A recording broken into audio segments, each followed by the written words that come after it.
જગતજનની માં જગદંબાના પ્રાગટ્ય દિનની ધર્મમય માહોલમાં ઉજવણી કરાઈ હતી. પોષ સુદ પૂનમનો દિવસ એટલે જગતજનની માં જગદંબાનો પ્રાગટ્ય દિન.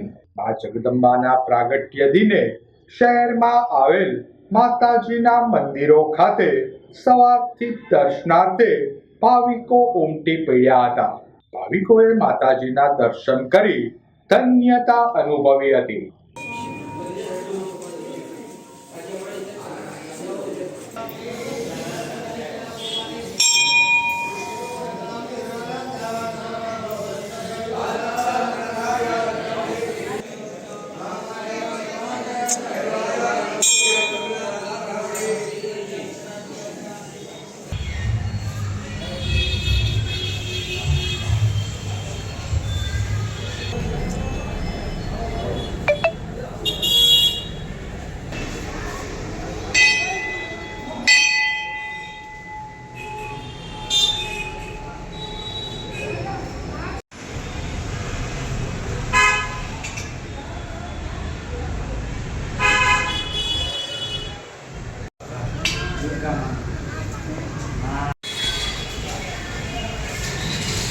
જગ્યા રાખજે.